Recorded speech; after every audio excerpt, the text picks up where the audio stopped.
breaking down every game, every day in Major League Baseball. This is the Baseball Betting Show. Here is your host, Greg Peterson. A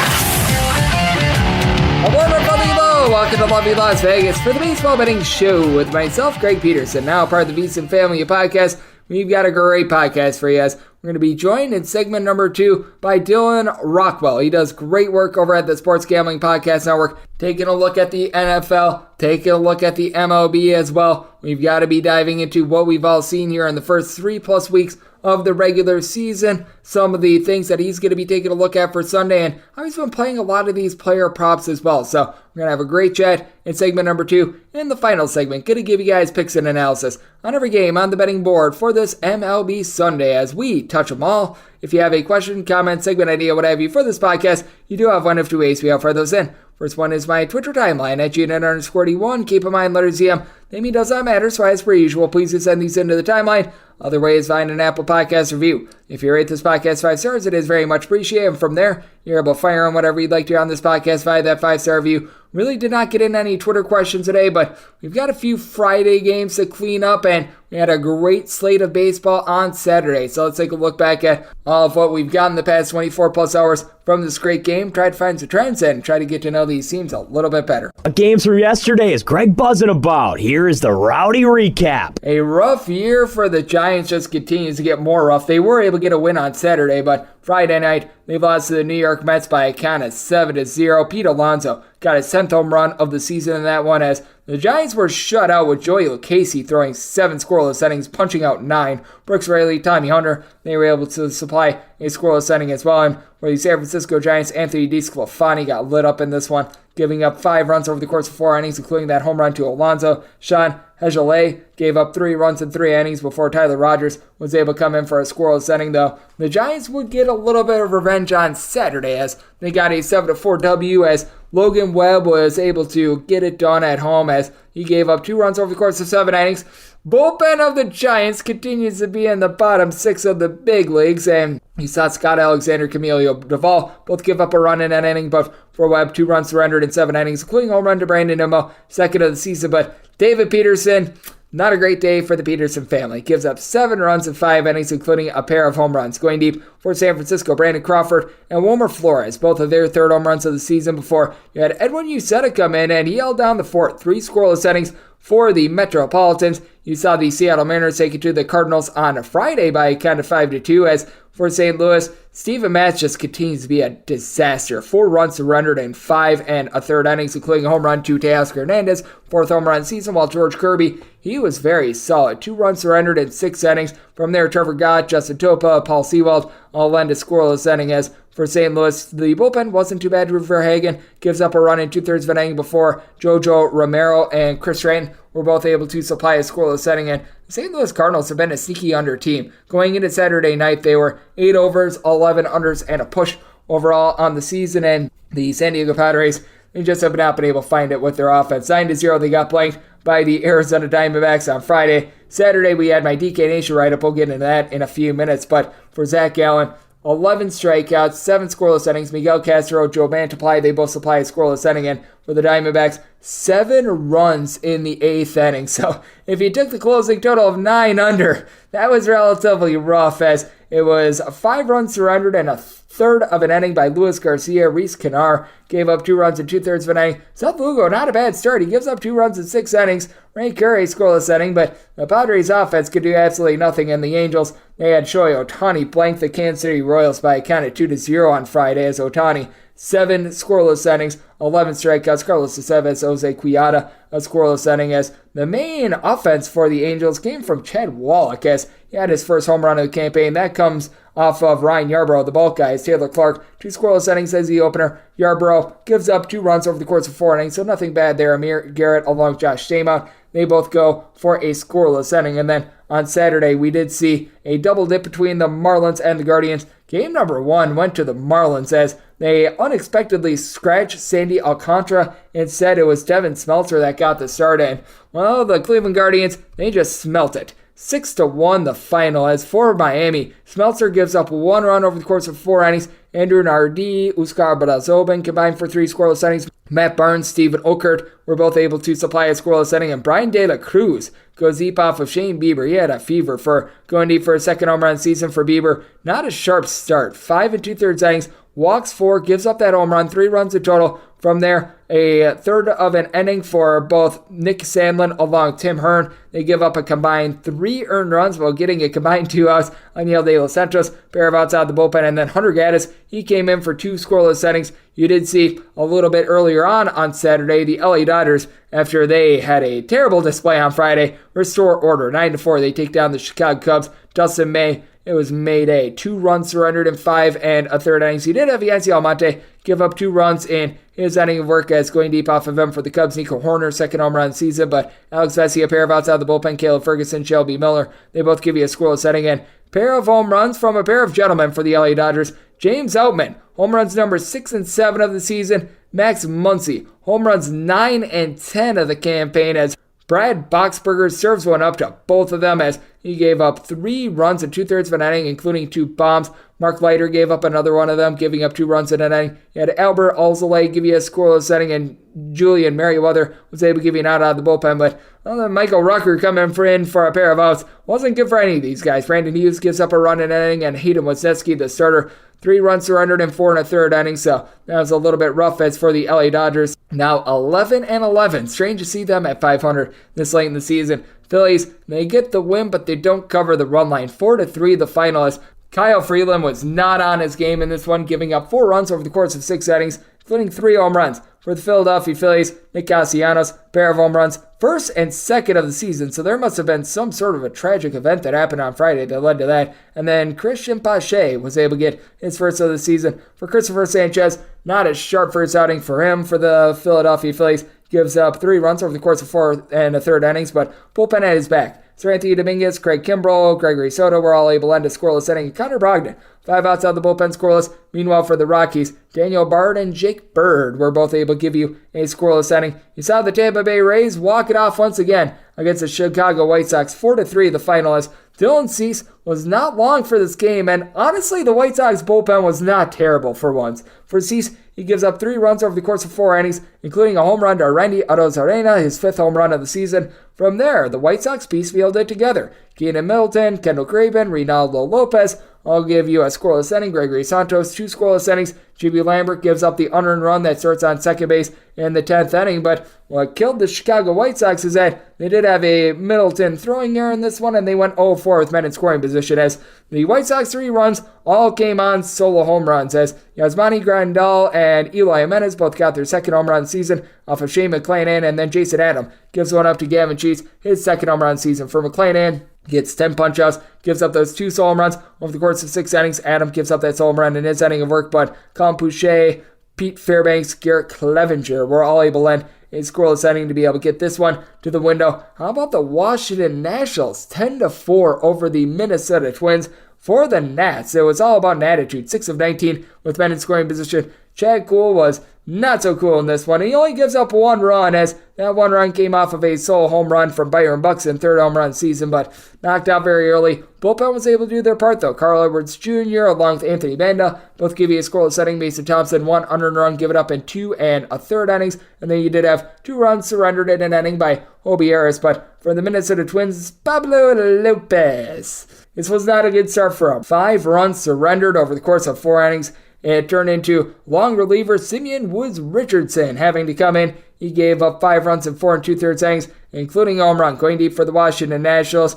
Hey, C.J. Abrams, home run number 1 of the season, and it turned into one Brent Hedrick having to get the final out of the game for the Minnesota Twins. You saw the Yankees and the Blue Jays get their offense going late. The Yankees, they walk it off by a count of 3-2 as C.J. LeMahieu was able to get that walk-off single, but you didn't have any scoring until the 8th inning when Anthony Volpe was able to go yard. For Volpe, that was home run number 2 of the campaign, comes off of Yimi Garcia's Alek Manoah, who was looking very suspect in his first few starts of the season. He was tremendous here. 7 scoreless innings. From there, Yimi Garcia gives up that home run. 2 runs in total over the course of an inning, but Jordan Romano, he gave up 3 hits, did not get a single out in the 9th inning. The Yankees walk him off, and for the Toronto Blue Jays, 0 of 9 with men in scoring position. Lone scoring in the game came from Danny Jansen. He went deep off of Wandy Peralta in the 9th inning for his first home run in the campaign. Garrett Cole wasn't delivering a lot of length, but you know what? He kept him off the board. 5 2/3 innings scoreless from Ron Matanakio, Clay Holmes, both give you a scoreless inning, and then Peralta,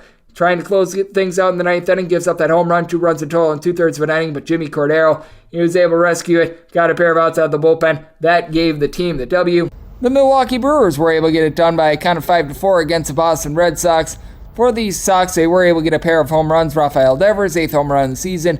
Yu Chang goes deep for home run number 3, but could not overcome a rough start from Garrett Whitlock, and I'll continue to say it. I think that he's much better out in the bullpen than being a starter for this team, but probably starting out of necessity. You did have Cutter Crawford give you 2 scoreless innings out of the bullpen. Richard Blyer, John Schreiber both lent a scoreless inning, but for Whitlock, 5 runs surrendered in 4 innings, including a bomb to Rowdy Tellez, 7th home run of the season. Wade Miley, he was having a party out there in Milwaukee, giving up 2 runs in 5 innings, including one of those home runs. Joel Payamps gave up the other of those home runs, giving up 2 runs in an inning, but Peters Strzelecki, along with Hobie Milner, goodbye for 2 scoreless innings, and Devin Williams closes the door. He was able to give a scoreless 9th inning. You saw the Houston Astros get back-to-back wins. They take down the Atlanta Braves by a count of 6-3. Framber Valdez, not as sharp as giving up 3 runs over the course of 7 innings, including a pair of home runs. Sean Murphy and Ozzie Albies get their 5th home run of the season, but you know what? Houston was able to supply him with some offense of their own. Yordan Alvarez, back-to-back days with home run. He gets home run number 6 of the season off of Kyle Wright, and Mr. Wright was wrong to Kyle Tucker. 5th home run in the campaign for Wright. He gives up 4 runs, 3 of which were earned in 5 innings, including those 2 home runs. From there, you did have Kirby Yates give up a run in an inning, Joe Jimenez an unearned run in an inning, and Michael Tonkin did come in for 2 scoreless innings, but you did also see, by the way, Ronald Acuna Jr.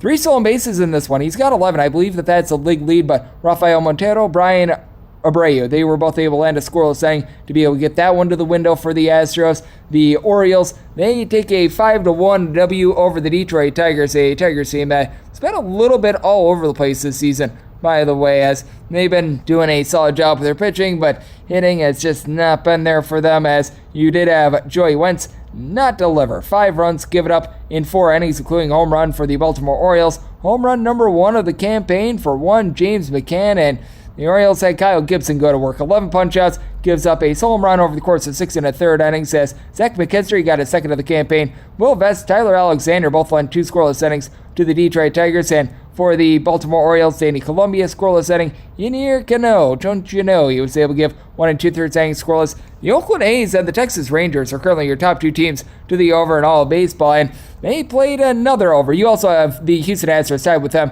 in terms of over rate, as the Astros now 14 overs, 6 unders, and a push, but for the Rangers and the Oakland A's, they have both played 14 overs, 6 unders, and in the case of the Oakland A's, a push, as Shintaro Fujinami have a big reason why this game went over. 18-3, the Texas Rangers just completely clobbered our good friend in Fujinami. He gave up 8 runs and he got 7 outs, and all of them were earned from there. Adrian Martinez gives up 5 runs in 3 2/3 innings, including a pair of home runs. Starter James Caprillion had to come in for an inning, giving up 3 runs, and Jace Peterson gave up 2 runs in an inning. That's a position player. As Jesus Aguilar, he did get his 2nd home run season off of Josh Saboris, but that's all that he had to celebrate for the Oakland A's. As going deep for Texas, you saw Adolis Garcia get not 1, not 2, but 3 home runs. Going deep off of Fujinami, Martinez, and then Martinez again for home runs number 5, 6, and 7 of the campaign. Ezekiel Duran was able to get a home run of his own. That's his first of the campaign. And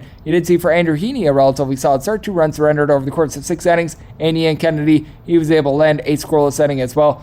The Pittsburgh Pirates in a low-scoring slog get it done by a kind of 2-1, as with the Cincinnati Reds, they leave 10 men on base, and Luis Cessa, the bullpen had his back. The team sitting did not. 4 2/3 innings, gives up 2 runs. From there, Buck Farmer, Lucas Sims, Alexis Diaz, I'll give you a pair of outs out of the bullpen. Alex Young, 1 1/3 inning scoreless, but for Pittsburgh, Rich Hill was even better. Gives up just 1 run over the course of 5 innings. Lots of danger, gives up 6 hits, 3 walks, but was able to keep it clean. From there, Dwayne Underwood Jr. gets the final 6 outs to be able to get this one in, and Yohan Ramirez, 2 scoreless innings as well. A team that did not get good bullpen pitching on Saturday, that would be the LA Angels. They entered into the 9th inning up by a count of 8-6, and They lose by a count of 11-8 as Jose Quiada gives up 5 runs in the ninth inning to a Kansas City Royals team that entered into this game dead last in the league in terms of runs per game at 2.95. Zach Greinke, he got shelled in this one, giving up 4 runs over the course of 5 innings, including a pair of homers as he had Mike Trout take him deep for home run number 4 of the season under Renfroe. He gets his 5th home run of the season. He would get number 6 off of Carlos Hernandez as Hernandez gives up a home run, 2 runs in total over the course of an inning. Aroldis Chapman and Scott Barlow, though, they both lend scoreless innings as Jose Cuas also gave up a home run as going deep off of him. Matt Theus, his first of the campaign, and for Tyler Anderson, probably was left in a little bit too long. 6 runs, 5 of which were earned surrender in 5 1/3 innings. And Andrew Wantz get 5 outs out of the bullpen scoreless. Matt Moore, he was able to give you a scoreless inning, but Quiada gives up those 5 runs before Art Warren has to come in, get the final out of the ninth inning. The Seattle Mariners, they get it done by a count of 5-4 against the St. Louis Cardinals, and Cardinals have just not been able to get wins thus far. 8-13 thus far this season for them, as for St. Louis, they had Miles Michaelis give up a pair of home runs, 3 runs in total over the course of 5 1/3 innings, as Teoscar Hernandez and Jared Kelenic both get their 5th home run of the campaign. For Luis Castillo, wasn't necessarily his A-plus stuff, gives up 3 runs over the course of 5 innings, but the Mariners bullpen was better in this one. Penn Murphy, Matt Brash, Justin Topa, Lenday scoreless inning. Paul Sewald did give up a home run in the ninth inning as Tommy Edman got his 3rd home run of the season, but too little too late as Zach Thompson gave up 2 runs in 2/3 of an inning before Giovanni Gallegos, Genesis Cabrera combined for 2 scoreless innings. Game 2 of that double dip went to the Marlins, by the way, so they were able to take both on Saturday. 3-2 the final in game number 2 as Braxton Garrett was dealing. He gives up 1 run over the course of 5 2/3 innings. Tanner Scott, pair of outs out of the bullpen, allows a run, but Dylan Floro, 1 2/3 innings scoreless. AJ Puck closes it out in the ninth inning. And for the Miami Marlins, just 2 of 13 with men in scoring position. They got 11 hits in this one as Zach Plesac gives up 10 hits in 5 innings. Impressively only gives up 3 runs. Could have been far worse. James Karinchak, Emmanuel Clase both led a scoreless inning, and Eli Morgan 2 scoreless, but the Guardians also left 8 men on base, and DK Nation write-up pick did not come through as the Arizona Diamondbacks entered into the 6th inning with a lead, and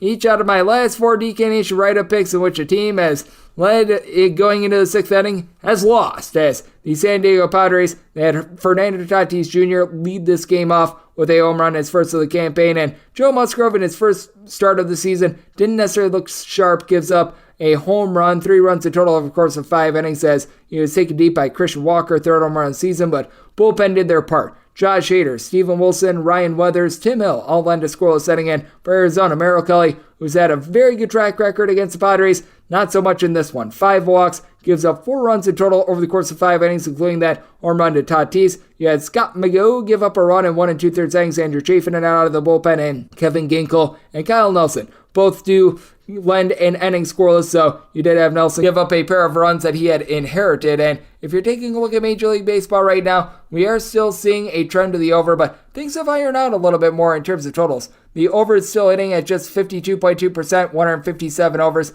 to 144 unders, and you're looking at pushes, I think that we've had 12 of those in total, but for favorites, it's been a little bit of a tough time to be able to get them to cover on the run line. 192 at 121 is what favorites are straight up this season, but we've now seen a grand total of 46 teams that have won on the money line be unable to cover the run line, having it come down to a 1-run game, and over the last 7 days, favorites 54-38 straight up, with 15 being unable to cover that run line. And over the last 7 days, 49 unders to 40 overs. So that's a 55% clip over the last 7 days to the under. So that's what we're seeing in Major League Baseball right now, and that's what we all got on Saturday. Now let's turn it forward to Sunday, and let's take a look at how to bet some player props and take a look at some teams that are hot and cold with our good friend Dylan Rockwell of the Sports Gambling Podcast right here on the Baseball Betting Show with myself, Greg Peterson, now a part of the VSiN Family Podcast.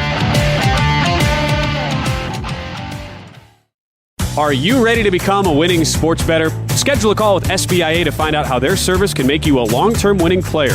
They've developed an innovative algorithm that maximizes units return, and they are so confident in their system that they offer a money-back guarantee. Sign up by October 31st and get their MBA package at no cost until they reach 10 net units. They treat sports betting like a business. So if you want to learn how to make your sports betting dreams a reality, visit them at SBIA1.com and check them out on social media at SBIA Sports. Breaking down every game, every day in Major League Baseball. This is the Baseball Betting Show. Here is your host, Greg Peterson.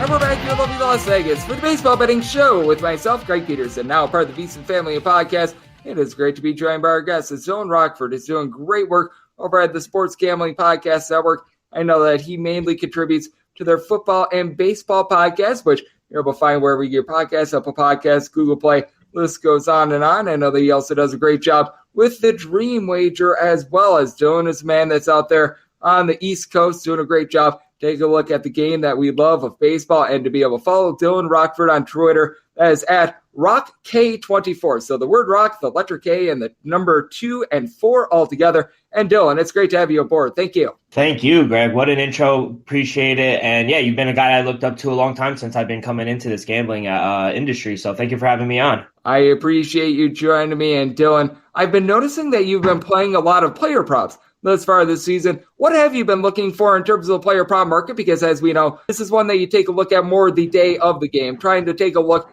night before, that's a little bit more difficulty just because line availability is not there. But what do you try to be able to hone in on in terms of playing some of these overs in terms of total outs, K props, total bases, what have you? Because I've been noticing that you've been doing a great job in this market thus far this season. Yeah, and actually a DK prop that you know it's special to DK is the hit, run, and RBI prop. I think the market just hasn't really adjusted to it so far, and I think you could really hone in on guys, for example, like Randy Arozarena, Whit Merrifield, and just guys like that who, have really been raking to start out and come out of the gate hot. So I've been doing that a lot. Stolen bases, because obviously they expanded the bases. A guy like Anthony Volpe, he's been undefeated, just swiping bags as well. So just taking a look at that and just trying to get ahead of the market. I think that that's so good to be able to take a look at. And have there been any specific team/players that have been good/bad in terms of taking a look at this? Because everyone always loves to be able to take a look at overs when it comes to total bases, guys be able to hit a home run, what have you. But I do think that it is interesting to take a look at this team to team. And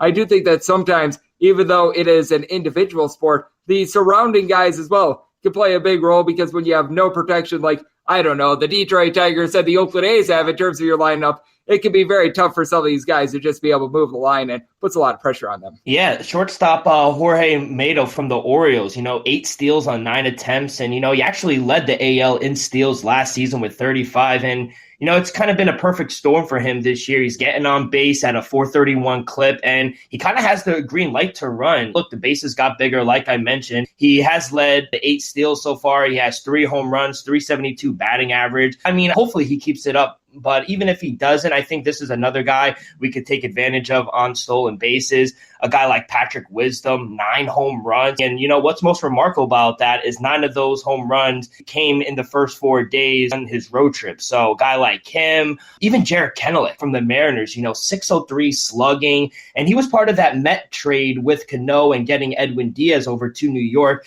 He was terrible in 2021. He hit 181 in 93 games, and somehow he got even worse in 2022, 141 batting average in 54 games. You kind of wondered if the Mariners would kind of just give up on him. And fair to say, it's a good thing they didn't, because, he's looked like a star this season. And we all were wondering here in New York if he would actually pan out, hitting home runs in 4 straight games last week. And somehow he's been the best hitter so far for the team. So one of the reasons for this turnaround, I think for him at least, it seems to, he's finally being able to catch up to the slider. People were high on the Mariners before they saw this side of him. So that's another guy I would keep my eye on. Absolutely. Jarred Kennelich, about a week or so ago at Wrigley Field, had that tank shot as well of 480 feet.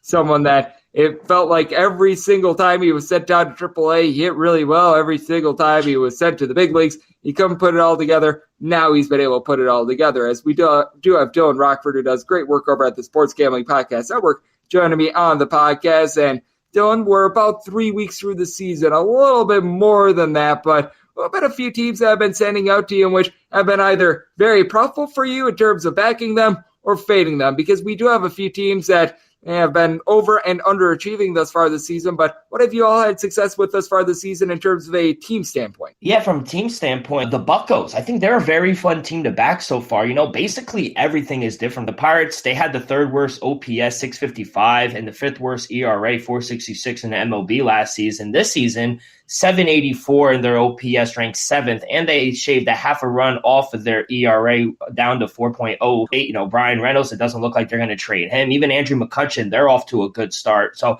I don't know how long their rotation will last, but Mitch Keller, Johan Acevedo, they've been their best 2 starters. So that's a team that's been profitable for me. Another surprising team that, I really wasn't particularly high on, the Texas Rangers. They've upgraded their pitching staff, and currently they own a top 10 ERA, 3.49, 9.6 K through 9. That would crush the single season franchise record, which is 8.6 for the Rangers. Although much of their money has been spent on rotation, their bullpen has got even better as well. The group is tied for 3rd in ERA, 2.71, 2nd in opponent's batting average at a .190. So they complement that with a very good veteran lineup as well. You got Marcus Semien, Nathan Lau. I know Corey Seager's hurt as well, but when he comes back, that's going to boost him up a little bit. Even third baseman rookie, I like Josh Jung as well. He's off to a good start. So the Rangers haven't had a team this complete, I would say, in about a decade. So I think they've been a nice surprise. The Brewers, they've been nice. The D-backs, they've been a really surprise. First in the NL West. So I can't wait till the end of the year and we finally see a full season of Corbin Carroll.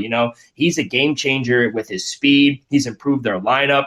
And Carroll's, he's 2nd in the majors in average sprint speed. That's also another factor I look towards stealing base props. He's improved their lineup. Overall, the team is hitting 260 after last year, 230, including 181 in April. But what I really like from the Snakes this season is how they played against the Dodgers and the Padres. They're 5-3 against the Dodgers, 1-1 against the Padres. And, I just don't think this is temporary. I think this could be long-term for them because of their pitching. I know Bumgarner, he was DFA'd on Thursday after a very slow start to the season. But, Zach Davies, he struggled after hitting the IL.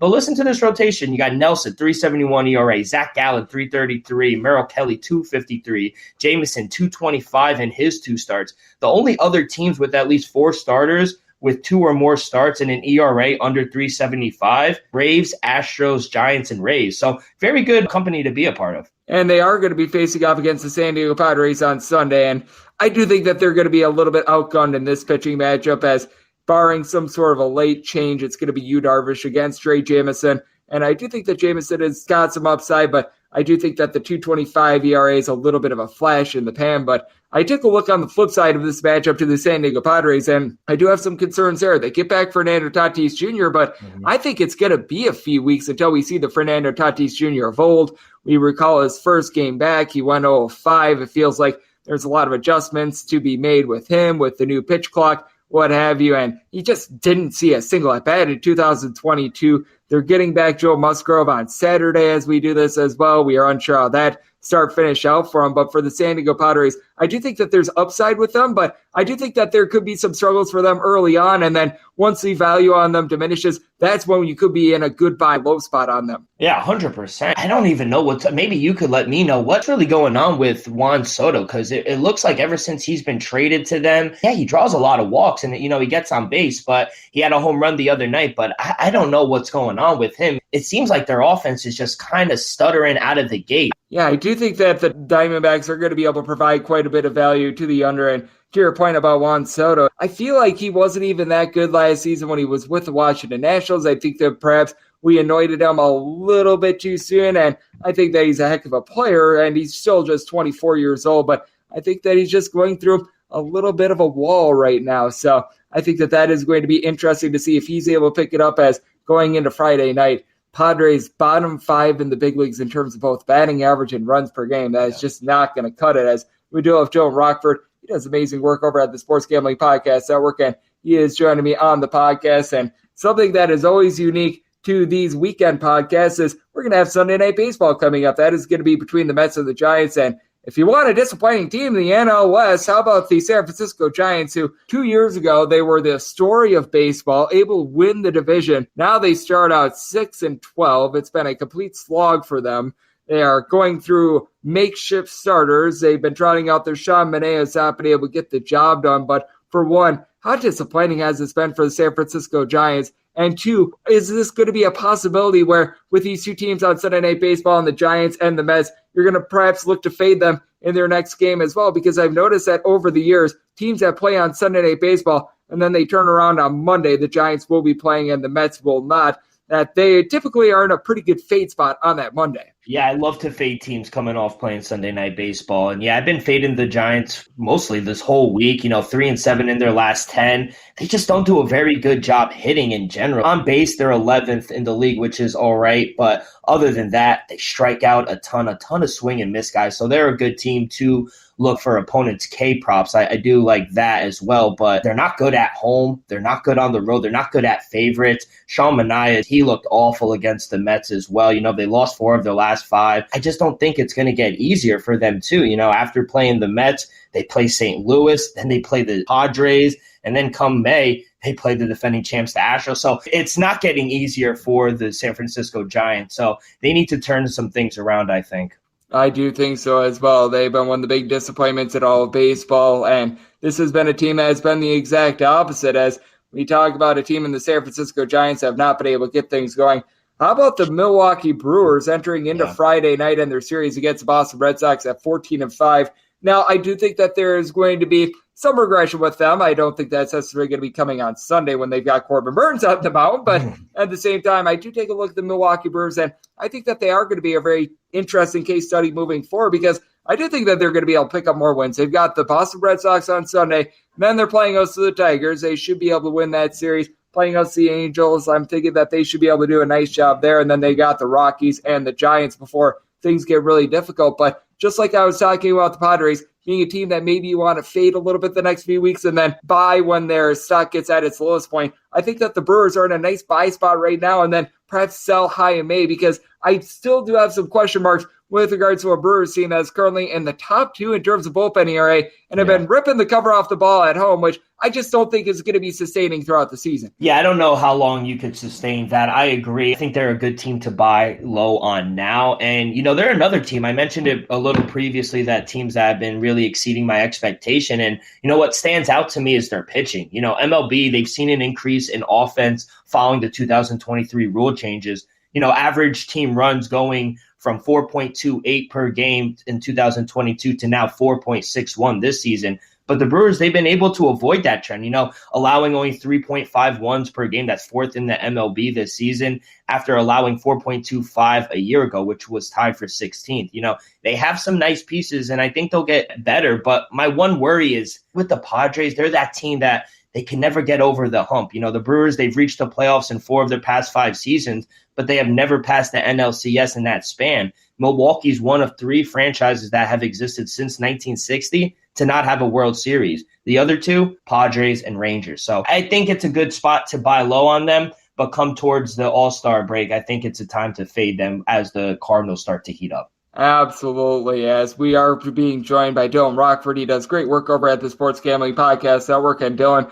we are doing this just ahead of Sunday's games, and we've talked about a few of the ones that are going to be very intriguing. Took a look at just the trend of teams on Sunday Night Baseball that typically they don't necessarily look so good on Monday. But is there another game or two for Sunday that you have your eye on that maybe we haven't talked about? Maybe it could be a specific player or two. It could be a specific team. And it doesn't even need to be from a betting perspective because we're doing this before openers are up. But maybe just a team that in general that you want to see a little bit more from. That Reds-Pirates matchup, maybe a Hunter Green strikeout prop. He's a strikeout machine. He gets a lot of hard contact, which is not the best, but kind of look towards that. You got to continue to fade the Rockies on the road. I know Zach Wheeler hasn't been the best either, but I would continue to do that. Orioles, another big over team. They are, right off the top of my head, I think they're about 11-6 towards the over. So they're another team that has really flown towards the over. And something's wrong. I think I'm going to fade the Toronto Blue Jays on the road at Yankee Stadium. I noticed a little velocity come off of Kevin Gausman. So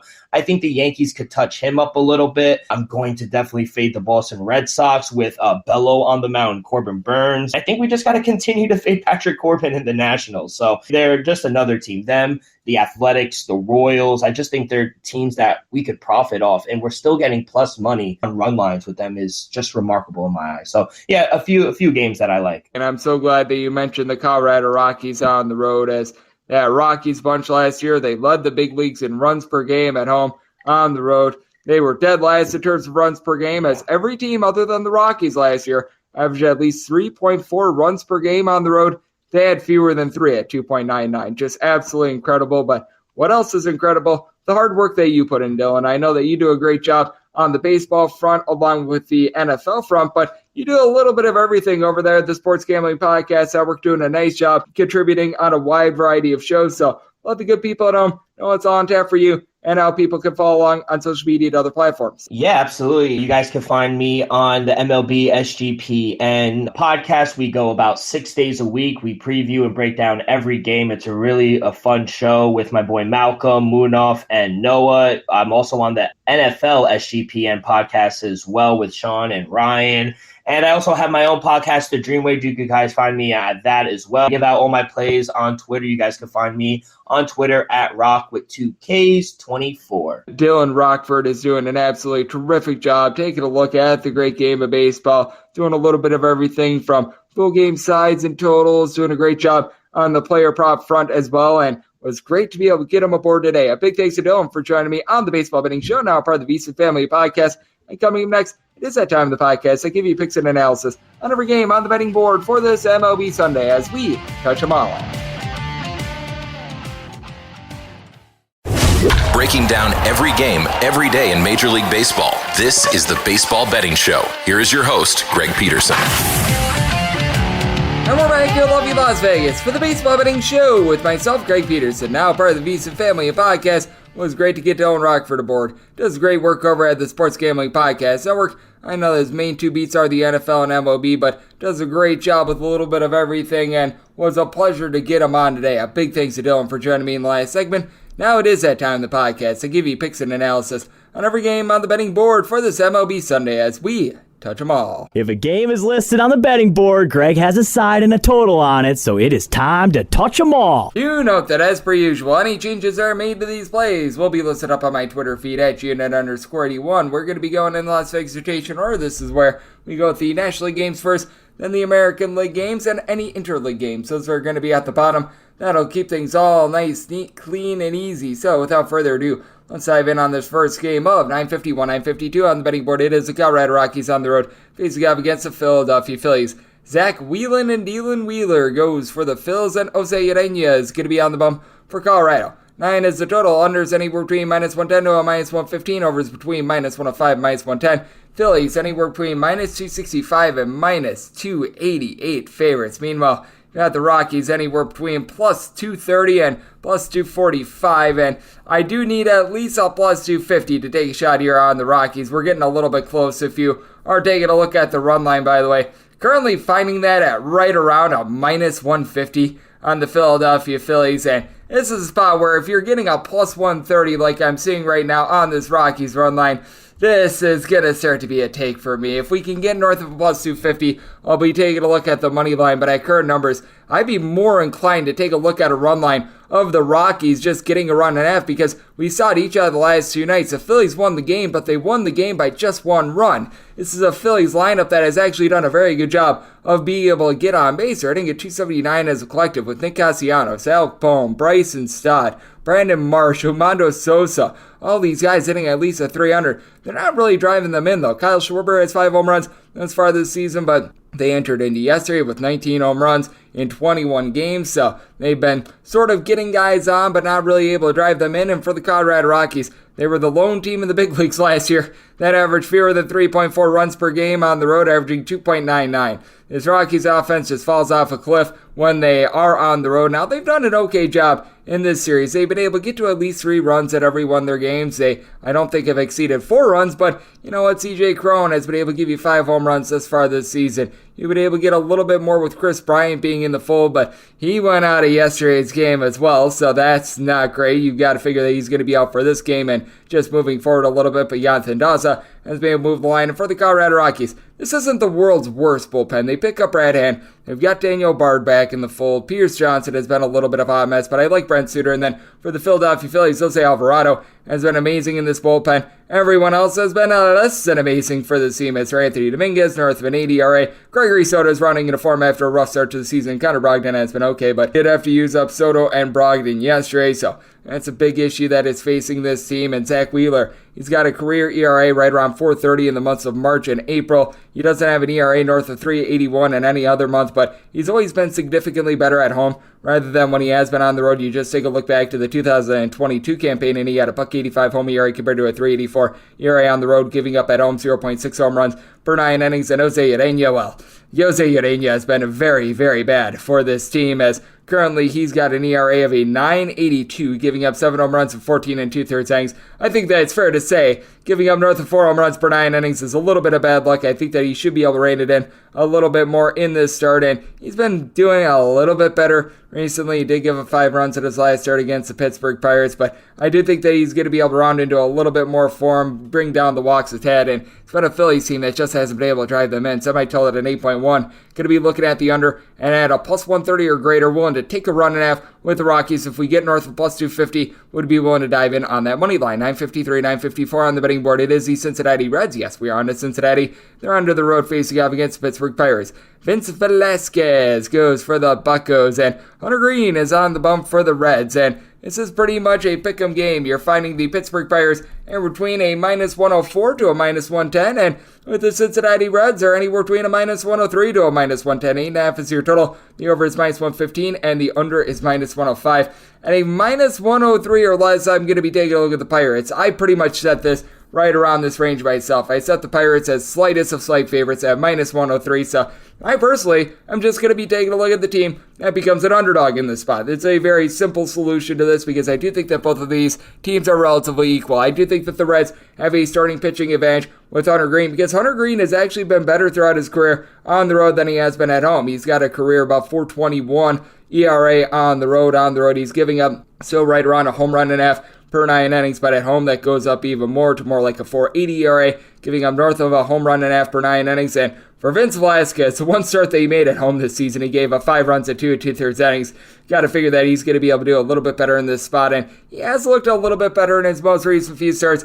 I have a tough time trusting in Vince Velasquez, though, but at the same time, I have a tough time trusting in the Cincinnati Reds lineup as well, a lineup that did not bring back a single guy with north of 12 home runs last season. Now, they've got guys who are able to get on base. Spencer Steer, Jonathan India entered into yesterday hitting above a 300. Tyler Stevenson 2 seasons ago hit above a 300, but then you've got Kevin Newman, Will Myers, Nick Senzel, Jose Barrero, guys like this hitting a 225 or lower. And for the Pittsburgh Pirates, you've got Brian Reynolds, who's been incredible, hitting for 5 home runs at 280 entering into yesterday. Jack Swaniski, he's been able to do a nice job supplying some power. Rodolfo Castro, along with Andrew McCutcheon, hitting in that neighborhood about 280 to 300. And for the Pirates, you've got a okay, not great, not terrible bullpen. They are currently missing J.C. Young, one of their main longmen, but Colin Olderman has been able to do a nice job of holding it down with David Benner. Robert Stevenson has yet to allow a run this season after last season when he was a cast-off of the Colorado Rockies. Didn't pitch too bad for the Pittsburgh Pirates. Meanwhile, Alexis Diaz, Fernando Cruz, both of these guys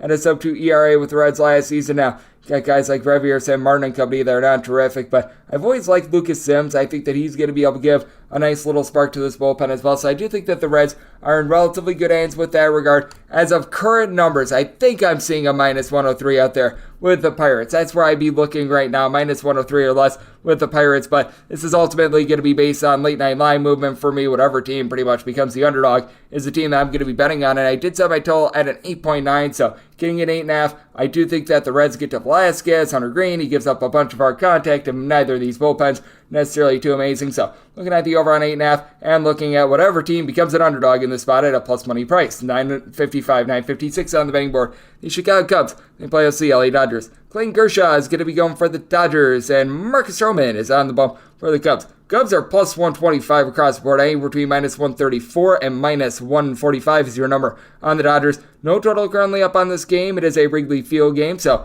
it is going to be all based on the wind, and I set my total at a 7.3, so a 7 or less, I'm going to be taking a look at the over. A 7.5 or higher, I'm going to be taking a look at this total under. We have seen some very windy conditions out at Wrigley in recent days. Wind is going to be blowing in at right around 8 to 10 miles per hour for this game. It is not going to be a warm day. It's going to be in the low to mid 40s.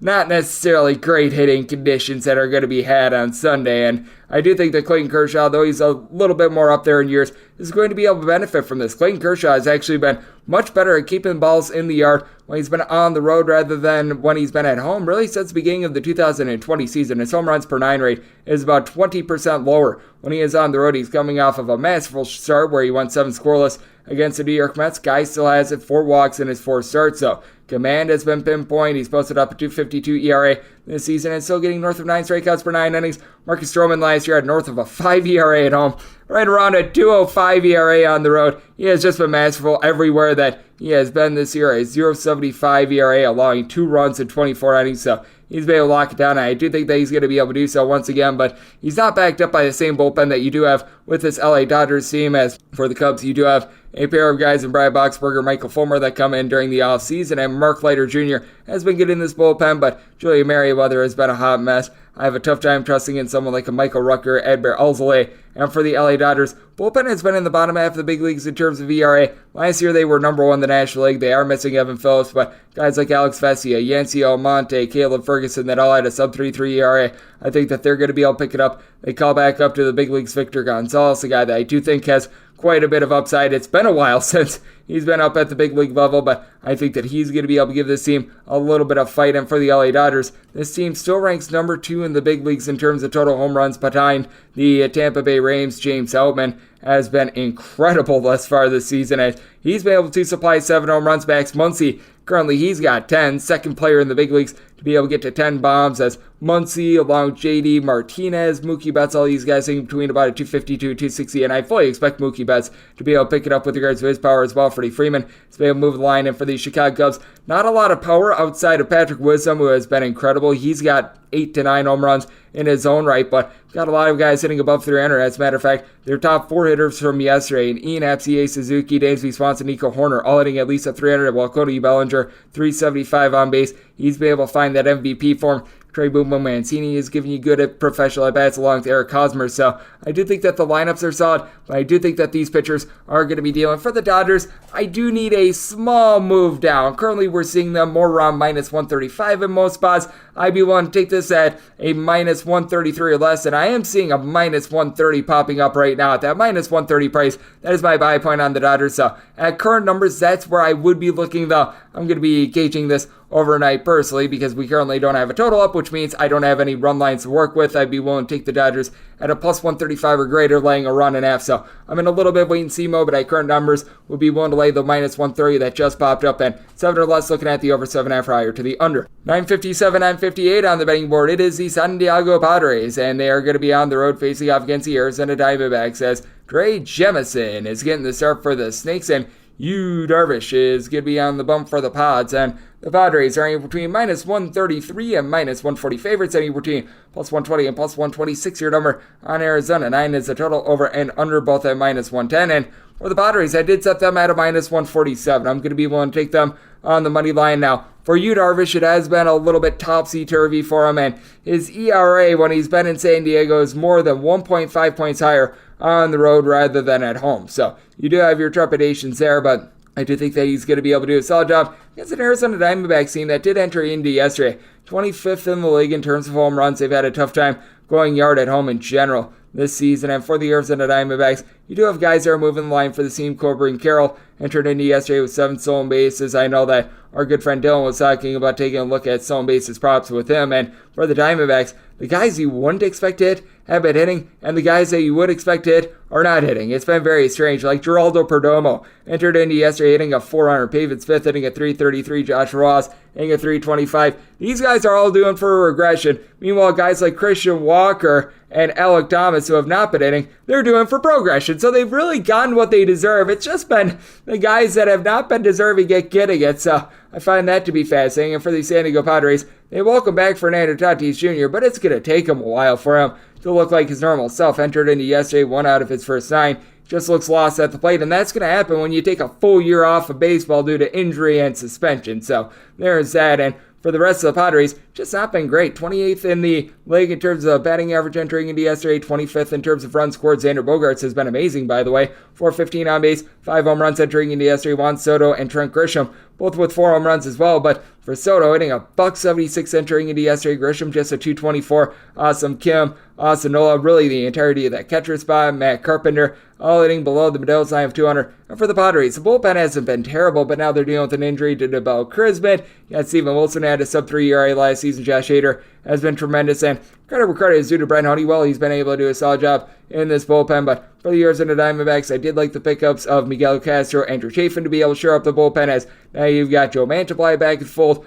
You had Kyle Nelson give you a sub-3 ERA last season as well, but for Dre Jemison, I just take a look at him and I see a lot of regression coming in for him, as he's been able to do a pretty stellar job to this point. But if you take a look at what he was doing at the minor league level, he was giving away quite a few walks. He had well north of a 5 ERA, and thus far this season, enough strikeouts per 9 innings isn't bad, but he's given up 5 walks per 9 innings, 1.7 home runs per 9 innings, and has a 2.25 ERA. His fielding independent is north of 5, and he's got a 2.25 ERA. There is massive regression that is coming in for Dre Jemison, a man that had a 6.31 ERA at the minor league level. So I did set this money line for the Padres at a minus 147. I'm going to be willing to ride with them. And when it comes to total, I did set it at an 8.4. You do have a Diamondbacks team that they have a little bit of tough time hitting at home, and for the Padres, they have been about as offensive as Ned Flanders thus far. So going to be taking a look at the under on 9, and I'm going to be taking a look at this Pod's money line, 959, 960 on the betting board. It is Sunday Night Baseball between the New York Mets, who are on the road facing off against the San Francisco Giants. It is Ross Stripling on the bump for the Giants, and Tyler McGill is on the bump for the Metropolitans, and the Mets, they are between minus 115 to minus 120 favorites, between even money and plus 108. Your number on San Francisco, 9 is the total. Under is between minus 115 to minus 120. The over is between even to minus 105. Also seeing an 8.5. Over is minus 115. The under is minus 105. I did set my total at an 8.3. I'm going to be looking at the under. Tyler McGill is a very interesting case study in that last year he got off to a really good start and then completely fell off the table. Meanwhile, I just don't think that there's enough credit being paid to what Ross Stripling was able to do a season ago while he was with the Toronto Blue Jays. Now, maybe you could call it a little bit of a flash in the pan because he wasn't necessarily some supreme strikeout guy or anything like that, about 7.5 punch-outs per 9 innings last season, but he was able to post up a 3.01 ERA. I do think that there should be a little bit of credence given to that, and I do think that he's going to be able to do a nice job of holding down the fort for a team that badly needs it, as the San Francisco Giants entered into Saturday in the bottom 6 in the league in terms of bullpen ERA. I like Emilio Duvall and Scott Alexander, pair of guys with a sub-3 ERA last season, but past that, everyone in the San Francisco Giants bullpen has been a hot mess. Both of the Rogers brothers. Now you're taking a look at Tristan Beck having to give you innings. Sean Hegelet has been having to come in and give you a lot of innings. Not great. And for the New York Mets, this has been a top 10 team in terms of bullpen ERA. You've been able to get some really nice production out of guys like Drew Smith, Brooks Raley, David Robertson were a pair of very nice additions for this team. And for the Mets, they did enter into Saturday in the bottom half of the big leagues in terms of batting average, and it's really been Pete Alonso carrying them. 10 of the team's first 24 home runs thus far this season, hitting about at 280. I've been very impressed by him, and Brandon Nimmo is hitting darn near at 365, but they do have a lot of guys that need to pick it up. Even though he did hit a home run a little bit earlier on in the series, you've had Eduardo Escobar have his almighty struggles at the plate, as he, along with Francisco Alvarez, Tomas Nido, are all hitting below the Mendoza line of a 200. And then you got guys like Tommy Pham, Daniel Vogelback, Mark Canha. These guys in between about a 230 to a 240. And then when it comes to the Giants offense, it's just all about platooning, because you're probably not going to have a single guy that hits really north of 30 home runs, but you've got a smorgasbord of guys that I think are going to be hitting right around 20 home runs this season. If you do have a guy that hits for 30, it's most likely going to be J.D. Davis, as he, along with Michael Conforto, Mike Yastrzemski, 4 home runs thus far this season. Then so many guys like Wilmer Flores, David Villar, Blake Sabel, Therio Estrada, that have all been able to give you 3 home runs thus far this season, but not a lot of guys hitting for average. Other than Estrada and J.D. Davis, who are both hitting above 300, you've had a lot of guys hitting below that 220 range, like Lamonte Wade Jr., VR, Michael Conforto. It's been a really rough season for Brandon Crawford as well. So I do take a look at this ordeal. I do think that Tyler McGill going to be able to show off what he was able to do towards the front half of the season last year. His first 5 or so starts, first month of the season, he was rock solid for the New York Mets, had a big giant fall off from there. I do think that he's back to having that good form, having allowed in 21 innings thus far this season. 7 runs now. He has been taken deep 4 times, but the ballpark out there in San Francisco, more towards the nighttime,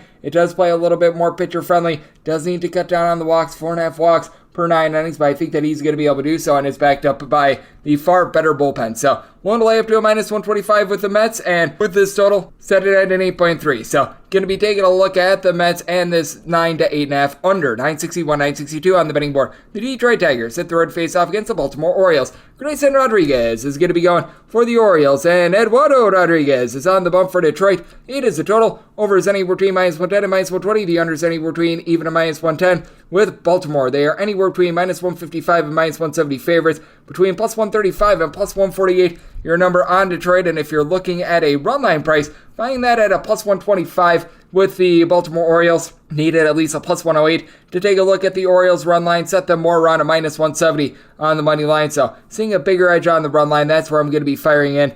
Got a Detroit lineup that just has not been able to do a good job of putting bat to ball. I give credit to Gary Carpenter. Entered into yesterday with a trio of home runs, hitting right around 260, so he's been able to do a nice job there. Riley Green has been able to move the line. He's hitting in the neighborhood about a 250 as well, but all in all, this is a team that's hitting at 216. That's second worst in the big leagues. First 18 games of the season, 14 home runs. They just have not been able to get a lot right. Javi Baez, Nick Maton, throw in there someone like Jonathan Scope, Miguel Cabrera, all these guys hitting at 210 or lower. It's just absolutely terrible. The Tigers team can't find any form of offense, and their saving grace last season was their bullpen, and most of those guys are now out of the fold. You had Michael Fulmer, Gregory Soto, Andrew Chafin, guys like this, and I mean, Mason Englert has actually been able to hold down the fort as a little bit of a long guy this far this season, but that's a big fall-off. Jose Cicero, Jason Foley, their holdovers from last season, and so far so good for them, but you've got someone like a Trey Wingenter who's got north of an 80 ERA, and that's not great. And for the Baltimore Orioles,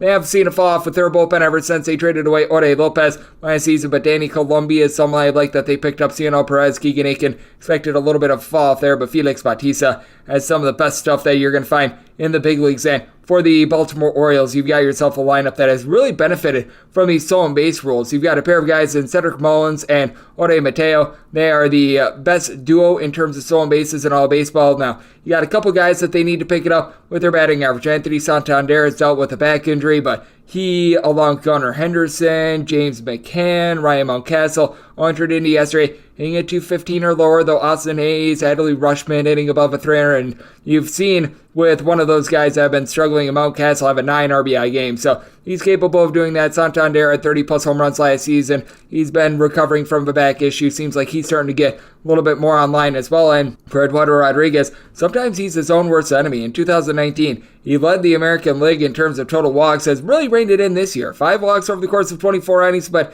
you always have your question marks with him. Has given up a combined 1 run across 14 starts in his last 2 starts, so he's been able to put that together, but he's always been highly inconsistent with regards to his splits. Last year, I had a 4.33 road ERA, was given up right around 1.6 home runs per 9 innings. And I do think that the Baltimore Orioles are going to be able to get to him, and for Grayson Rodriguez, he needs to control the command as well. 7 walks and 14 in the 3rd innings thus far this season. He's got really good stuff. Former first-round pick, does need to put it together. Young 23-year-old. And I think that going up against the Detroit Tigers, going to be a little bit of a confidence booster for him in this one. So, did somebody told it at 8.1. I do think that we went a little bit too low in this one. I do think that there's going to be a little bit of regression with Eduardo Rodriguez after 2 really good starts. I do think that the Tigers going to be able to draw some walks on the Baltimore Orioles, but I also think that the Orioles going to rip apart this bad Detroit Tigers bullpen as well. So looking at the run line of the Baltimore Orioles at a plus price and looking at the 8 over, 963, 964 on the betting board. It is the Toronto Blue Jays on the road facing off against the New York Yankees. Clark Schmidt goes for the Yankees, and Kevin Gausman is on the bump for Toronto and the Blue Jays. Between minus 132 and minus 140 favorites, up from the opener minus 130. Meanwhile, with the Yanks, you're going to be getting them between plus 115 and plus 125. 8.5 is the total. Seeing a couple straight 9s out there as well. With the 9, under is minus 120. The over is even on the 8.5. Over is minus 120. And the under is even. I did somebody tell it at 8.7. I would rather have an 8.5 over rather than a 9 under, because I just think that Kevin Gausman, who he had the best fielding independent in the big leagues last season, sometimes this is a case where the advanced analytics lie a little bit, and I recognize that he's been unlucky on balls in play, but I just take a look at Kevin Gausman, and I just haven't been too impressed by him ever since he got to Toronto last year. Had about a 3.35 ERA, which is still rock solid, and he's got 16 strikeouts in his last 2 starts, but he's also given up 11 runs, 10 of which were earned, including 4 bombs in his last 2 starts as well. He does leave a lot out there over the plate, so he doesn't walk a lot of guys, but he does allow himself to be hit relatively hard. And Clark Schmidt, well, he's been getting hit really hard. You figured that Clark Schmidt was going to see regression from the 2.49 ERA that he posted at home last season, and that has come in a big way. 8.79 ERA.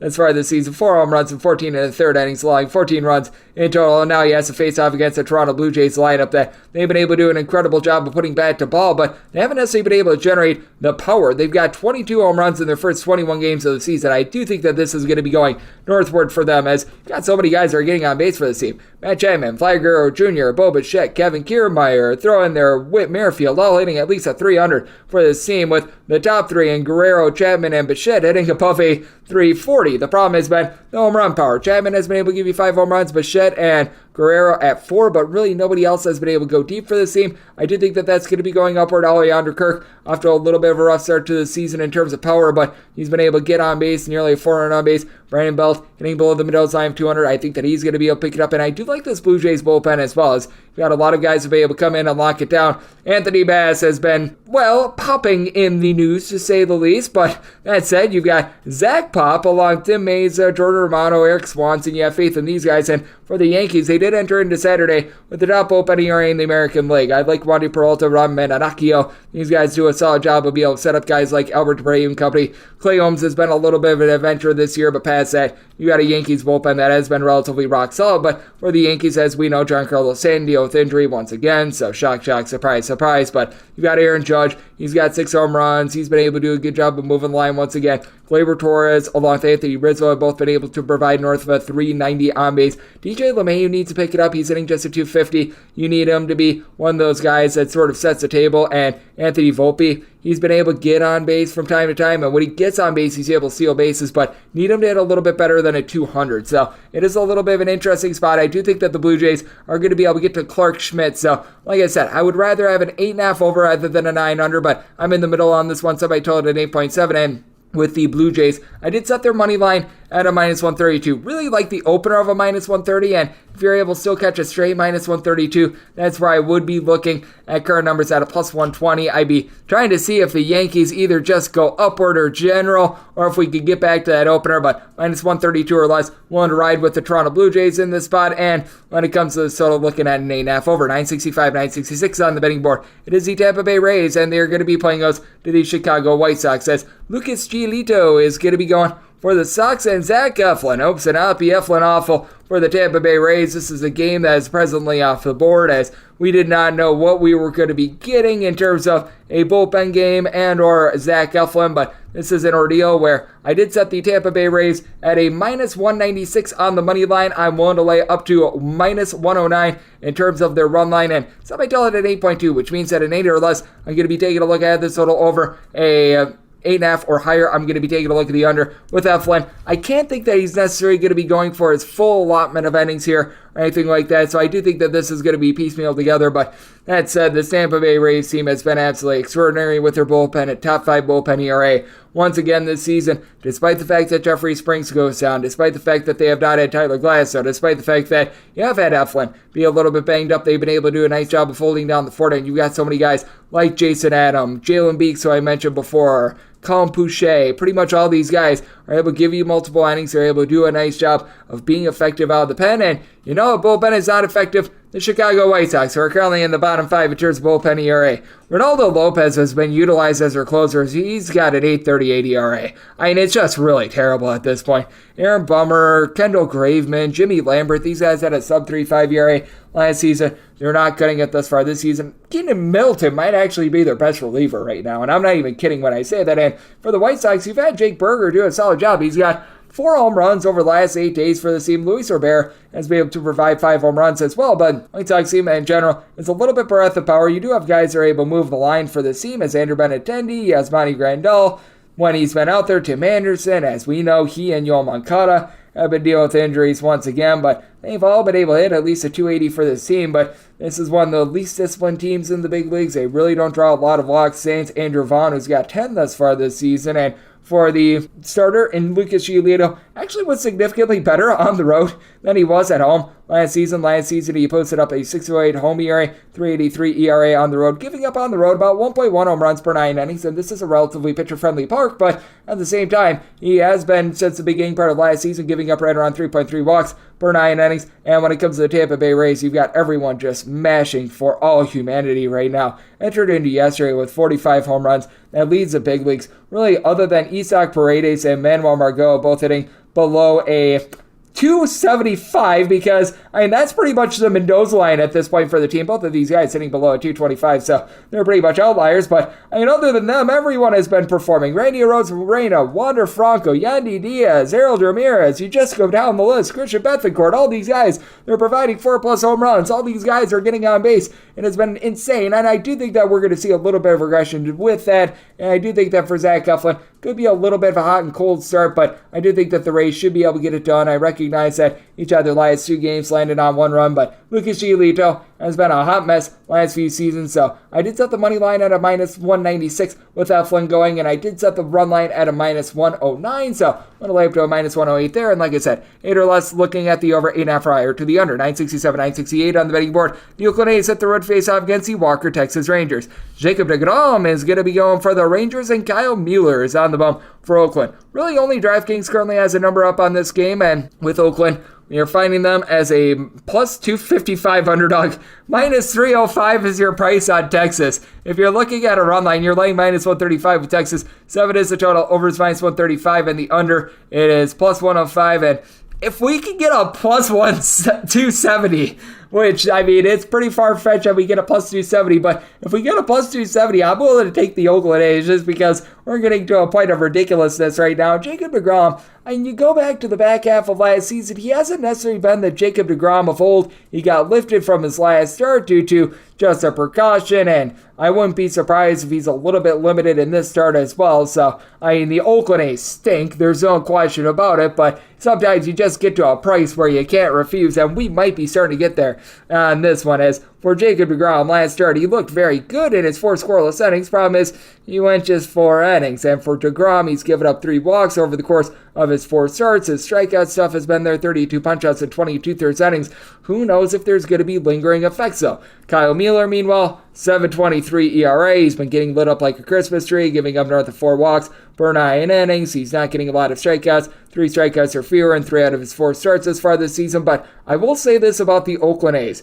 They are pile-driven downward with their offensive numbers because of the ballpark that they play in. When this team has been on the road, they've been able to do an okay job of moving the line. Hitting at 253 on the road. Not a team that's going to generate a lot of power, 9 home runs in 8 games, but you've been able to get some relatively good production out of Brent Rooker. He's been able to give you 4 home runs thus far this season, entered into yesterday, hitting above a 300. You've been able to have a few other guys be able to move the line for the team, like a Shea Langolaris has been able to hit about a 240. Connor Capel has been hitting above 275. Esturio Ruiz has been hitting a 300. So you do have a couple okay bats for this Oakland A's team, but when they play in very pitcher-friendly Oakland, that just makes them look a lot worse than what they are, as they're hitting at home right around about a 215. Meanwhile, for the Texas Rangers, they are currently without Corey Seager, so that is a little bit of an issue. And bottom of the fold has been a bit rough for this team, as you got a trio of guys, Leody Taveras, Brad Miller, and then you're able to throw in there the shortstop and Josh Smith, only below a 230. Bubba Thompson off to a little bit of a slow start to the season as well. Josh Young has been terrific. He's hitting about a 290. Marcus Semien,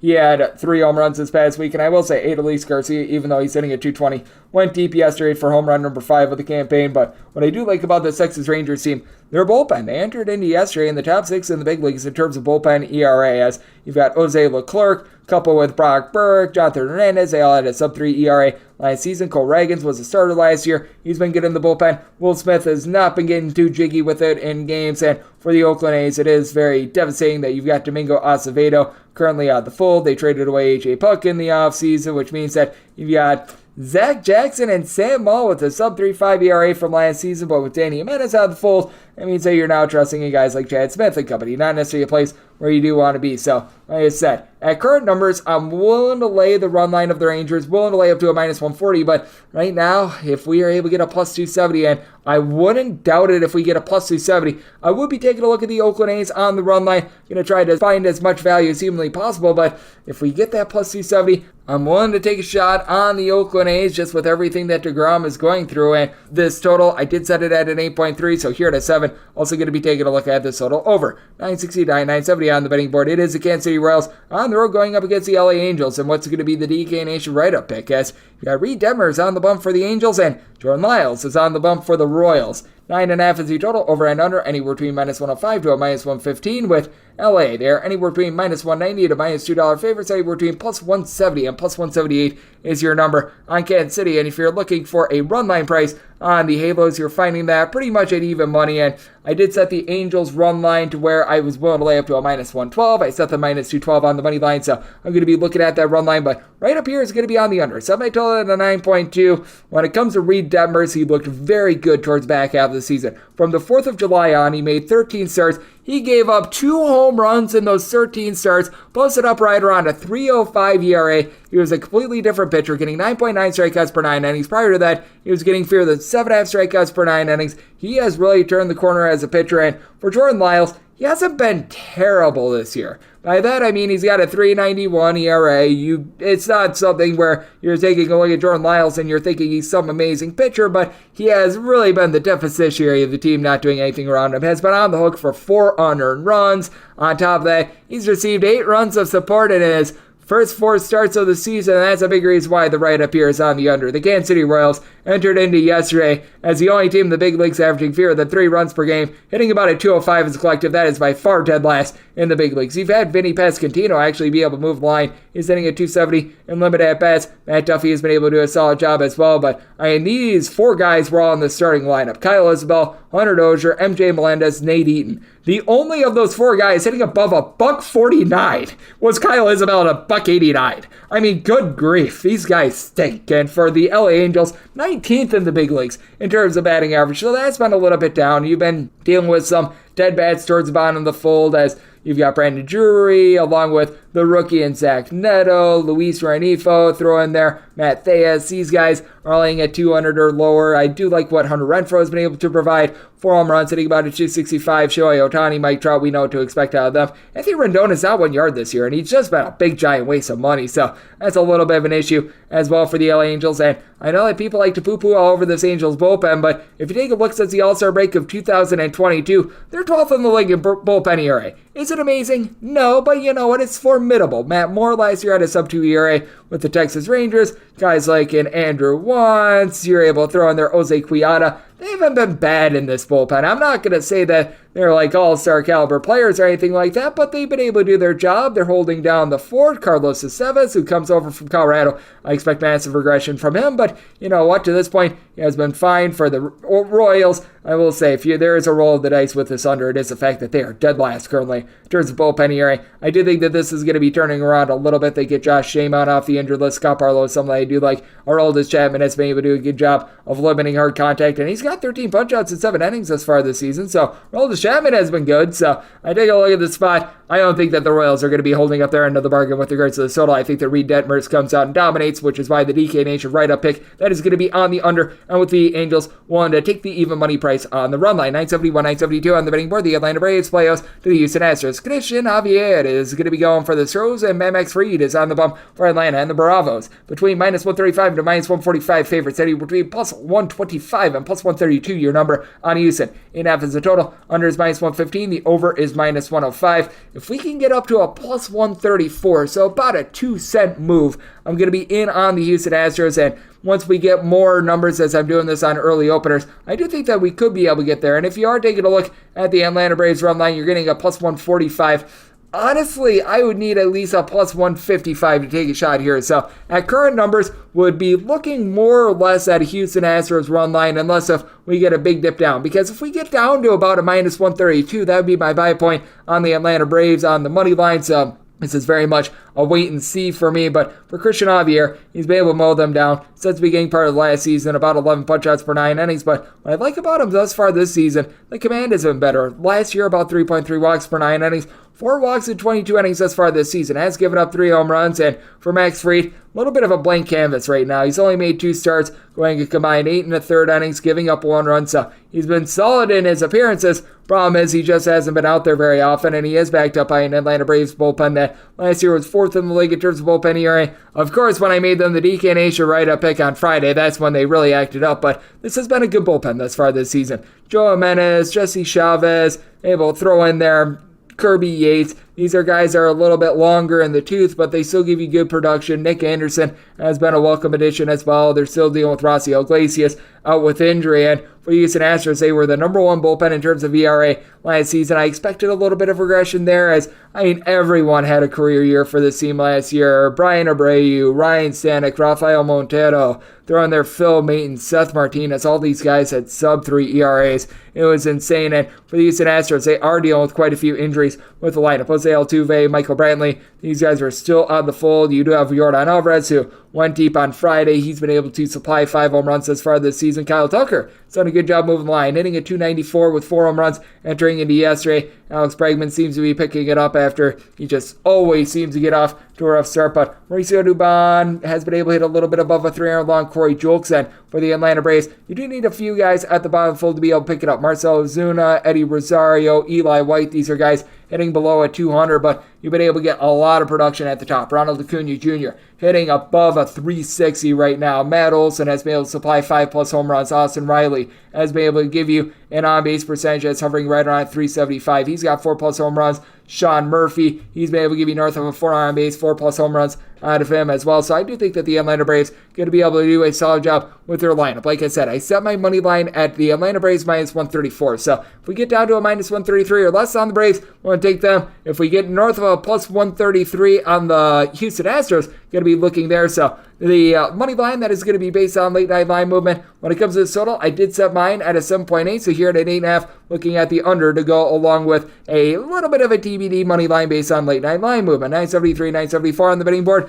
Miami Marlins hit the road face off against the Cleveland Guardians, as Jesus Luzardo is going to be on the bump for the Fish. And you've got Logan Allen on the bump for the Cleveland Guardians. And the Guardians, they're in a little bit of a pick'em game. You're fighting the Guardians as good as a +103, as bad as a -115. Meanwhile, Miami's as bad as a -123, as good as even money. Total on this game is anywhere between 7.5 to 8. On the 8 unders, -120. The overs even. On the 7.5 unders between -110 to a -120. The overs anywhere between even and -110. And for the Guardians, set them as a -113 favorite. I'm mostly seeing about -110 on the Guardians. That is a buy point for me on them. I do think that Logan Allen is going to be able to come out and give a good start in this spot, as I take a look at Logan Allen and what he was able to do at the minor league level, and I was relatively impressed by it. He's a young kid that was playing out there for, I believe it was Florida International, and he came up through the minor league level very quickly for this bunch. And you take a look at what he was able to do during the 2022 season at the minor league level. What's the strikeout earnings? 12 punch-outs per 9 innings. Can be a little bit wild with 3.5 walks per 9 innings, and the team did have to play 18 innings yesterday, and Shane Bieber did not necessarily give the start that they wanted in game number 1, so bullpen is a little bit taxed, but he is still backed up by the best bullpen in the big leagues in terms of ERA since the 2022 All-Star break. James Karinchak has not necessarily been himself this season, but Nick Sandlin, Aniel De Los Santos, Emmanuel Clase, Eli Morgan, Trevor Seaman all gave you a sub-3 ERA last season, and it is a Miami Marlins bullpen that they're currently down J.T. Chargois. They've been able to get good production out of A.J. Puck, but Tanner Scott has not been himself. Huskar Brazoban is a little bit of a roll of the dice. Matt Barnes is not someone that I'm necessarily bullish on, and when it comes to Jesus Luzardo, he was very good on the road last year. He was able to post up a sub-275 ERA. His stuff in general is just very good, as far this season he's been able to get about 10 strikeouts per 9 innings, but I do think that the Guardians are going to do a good job of being able to play some small ball on him. And for Jesus Luzardo, he's got his walks issues as well. Last season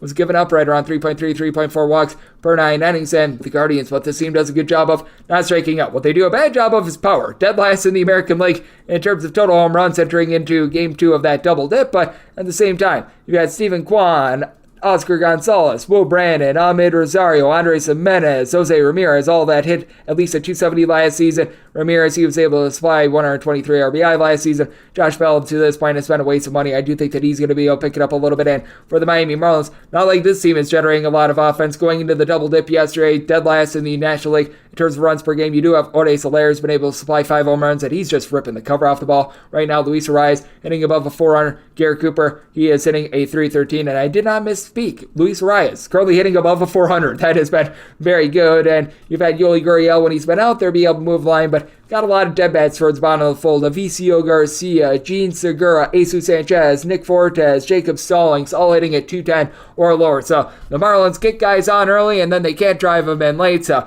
I do think that is going to be hurting the scoring in this game, as I did set my total at 7.2. Here at a 7.5 to an 8, I'm going to be looking at the under. And with the Guardians, willing to lay up to a -112 on the money line. 975, 976 on the betting board. It is the Washington Nationals, and they hit the road to face off against the Minnesota Twins. Bailey Ober is going to be going for the Twinkies, and the turkey tosser himself, Patrick Corbin, is on the bump for the Washington Nationals. And right now we're seeing an initial opener at DraftKings of the Nationals being plus 205, and the Minnesota Twins, they're minus 245. Your total on this game, it is 8.5 over and under, both at minus 110. We're going to do it once again. I did it when Patrick Corbin was going up against the LA Angels.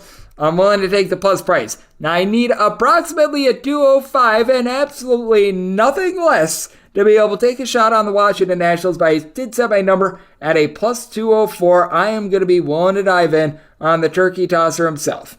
I mean, it's been bad for Patrick Corbin. No ifs, ands, or buts about it. 6.30 ERA thus far this season. He's been giving up a little bit north of 2.7 walks per 9 innings. His strikeout numbers are down, but if you look at the advanced numbers on Patrick Corbin, and they're still not pretty, it does indicate that he has been getting highly unlucky recently, as over the last 2 seasons, north of a 7 ERA on the road thus far, and it's just not great to say the least. But if you look at the fielding independent, it should be more like a 5. And once again, it's still not good, but it's not quite a 7. I do think that there's going to be some positive progression, because he's going up against a Minnesota Twins lineup that is honestly one of the worst in the big leagues. Joey Gallo has been able to supply 5 home runs in his first 31 at-bats. That's been relatively impressive, but nobody's hitting right now for the Minnesota Twins. Trevor Larnach, Carlos Correa, Jose Miranda, Michael A. Taylor, Orde Polanco, Kyle Farmer. These are all guys hitting at 235 or lower. Byron Buxton hitting at 245 with 3 home runs. Donovan Solano's been able to move the line along. Christian Vasquez,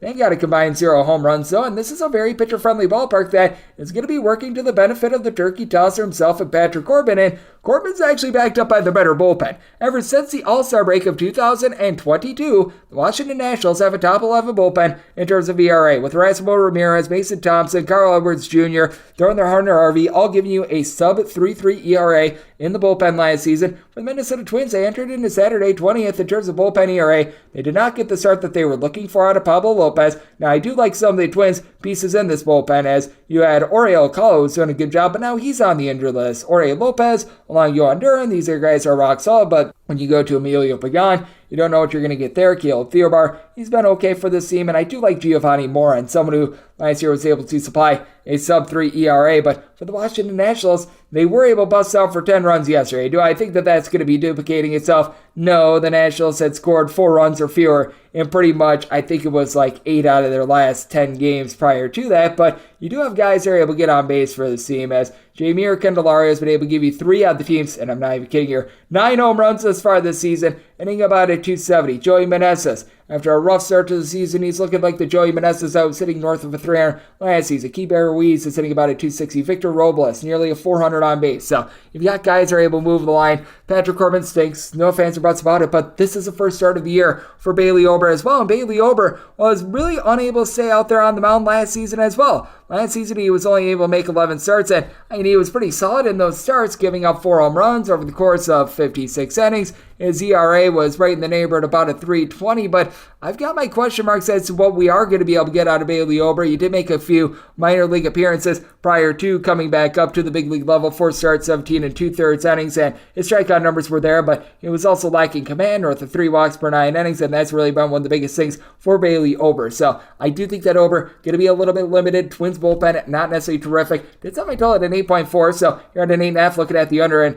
need at least a plus 205, but at plus 205 or greater, looking at the Nationals. 977, 978 on the betting board. It is the Boston Red Sox. They had the road to face off against the Milwaukee Brewers, as One Corbin Burns is going to be going for the Brew Crew, and Brian Bayo is on the bump for Boston. 8.5 is the total, over and under, anywhere between minus 105 to a minus 115. For the Brew Crew, it's anywhere between minus 174 and minus 180. Between plus 155 and plus 165 is your number on Boston. And for the Milwaukee Brewers, set their money line at a minus 211. If you're taking a look at the run line, you're getting a plus 110 to a plus 115 with the Brewers, and needed pretty much anything of a minus 115 or better. So I was willing to lay a number. I'm getting a plus price. I am going to be willing to take this Brewers run line for Corbin Burns. A little bit of word of caution. He does have an ERA that's about 0.6 points higher at home rather than on the road over the last 2+ seasons, dating back to the beginning of the 2021 season. Like last year, he was giving up quite a bit of hard contact at home, right around 1.2 home runs per 9 innings at home compared to 0.9 home runs per 9 innings on the road. So that is a little bit of an issue, and the swing and miss stuff has been way down. 17 strikeouts in 22 2/3 innings thus far this season. I do think that that's going to be returning, and for Brian Bayo, he actually didn't pitch horribly last season. He was the victim of balls in play just completely going against him, as last year he had a 4.71 ERA across 57 1/3 innings, allowed 1 home run. Now, he is a little bit of a Rick the Wild Thing Vaughn candidate, as he had north of 4 walks per 9 innings as well. But with Mr. Bayo, I do think that he's going to be able to come in, and he's going to be able to hold down the fort just a little bit. And it's a Boston Red Sox bullpen that, as of right now, going into yesterday, they were between 12th and 13th in the league in terms of bullpen ERA.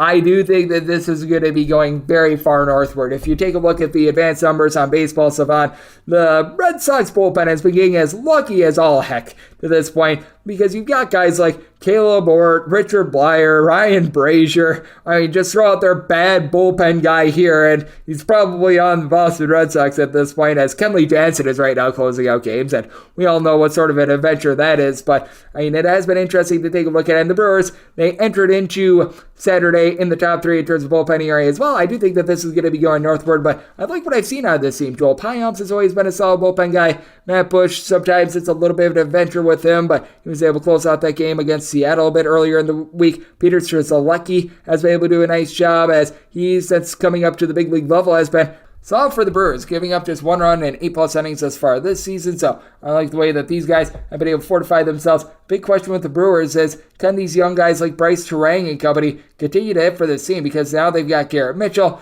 who got injured. That was relatively rough. William Contreras has been amazing, hitting above a 300, but Christian Yelich just continues to not live up to the money that he is making. That's a bit of an issue, but Rowdy Tellez now has 7 bombs. He's hitting at 250. Willie Adames looking like the Willie Adames of 2021. That is big for this bunch. They have been looking to Blake Perkins now for at-bats. That should be interesting. And for the Boston Red Sox, very top-heavy lineup ever since Adam Duvall went out of the fold. Alex Verdugo has been incredible at moving the line, hitting above a 320. And then you've got Justin Turner. He's been able to supply a 355 on base. Rafael Devers, he's hitting about a 250 plus, 7 home runs. He has been terrific. But Masataka Yoshida, Christian Arroyo, Connor Wong, Yu Chang, Kike Hernandez, all these guys sitting at 230 or lower. They just have been really bogging down this Boston Red Sox team, and I think Corbin Burns might give up a few hits at the top, but then he's going to be able to mow them down in the bottom of the fold. And I think that the Red Sox are going to have a tough time driving runs in, so I might tell it an 8.1 as a result, looking at the under, and with the Milwaukee Brewers taking them on the run line at a plus price. So we wrap things up with 979, 980 on the betting board. The Seattle Mariners playoffs to the St. Louis Cardinals. Captain Jack Flaherty is going to be going for the Cards, and you got Chris Flexen on the bump for the Mariners. Mariners are between minus 105 to plus 102 underdogs. Between minus 110 to minus 115, your number on St. Louis, 8.5 is the total. Under is minus 120, the over is even. I'm seeing a straight 8 out there as well. That over is minus 120 and the under is even. Personally, I would rather have an 8 over rather than an 8.5 under, but pretty much everything that's available to me is an 8.5, and at an 8.5, I'm going to be willing to dive under with Jack Flaherty. The stuff is starting to return, and he's been able to do a great job of limiting contact. Needs to hone it in with the walks. 17 walks in 21 plus innings thus far this season, as he's allowed at least 3 walks in 3 out of his 4 starts. Looks like he is starting to be able to get that good swing and miss stuff back, so that is something that you do like to see, but command, big for him. Chris Flexen just flat out isn't a good pitcher, though. 7.79 ERA thus far this season. He has given up 12 runs in his last 8 1/3 innings. He doesn't give up a lot of walks, which is nice, but even this year, 8 walks in 17 1/3 innings. I think that's going to be going downward, but he really doesn't get a lot of swings and misses, and has to go up against the St. Louis Cardinals team, in which darn near everyone moves the line for this team. It's going into yesterday, Paul Goldschmidt, Nolan Arenado, Nolan Gorman, all hitting at least a .290 for this team. Now, nobody other than Gorman entered into yesterday with north of 2 home runs for the St. Louis Cardinals. I think that's just a little bit of bad hitting luck in general. I think that is going to be picking up. They get back Lars Nootbaar after he was out due to injury. Dylan Carlson has been a little bit banged up. He's back to the fold along with Alec Burleson as well. And then for the Seattle Mariners, last year they were third worst in the big leagues in terms of batting average. Top of the order has been able to do a nice job of BRH base. Ty France has been able to hit about 300.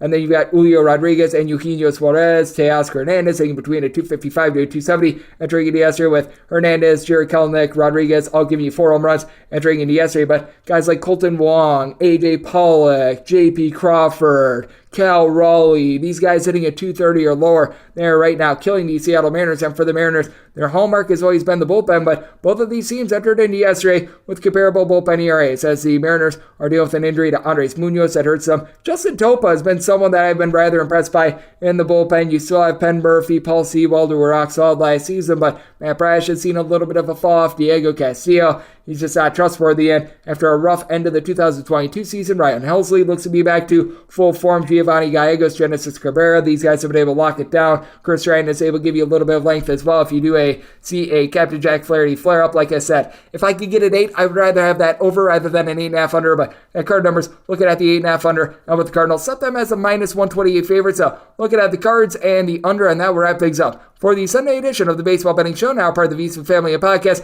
A big thanks to Dylan Rockford of the Sports Gambling Podcast Network for joining me in the last segment. If you do like what you're hearing from this fine podcast, the Baseball Betting Show, you're able to subscribe wherever you get your podcasts: Apple Podcasts, Google Play, Spotify, Stitcher, and TuneIn. If you have a question, comment, segment idea, what have you for this podcast, you do have one of 2 ways we all fire those in. First one is my Twitter timeline at @GNet_D1. Keep in mind, letters EM, name me does not matter, so as per usual, please do send these into the timeline. And the other way, that's fine, an Apple Podcast review. If you rate this podcast 5 stars, it is very much appreciated. From there, you are able to fire in whatever you'd like to hear on this podcast via that 5-star review, coming at you guys every single day throughout the baseball season, and that means I'm coming at you once again tomorrow. Thank you so much for tuning in.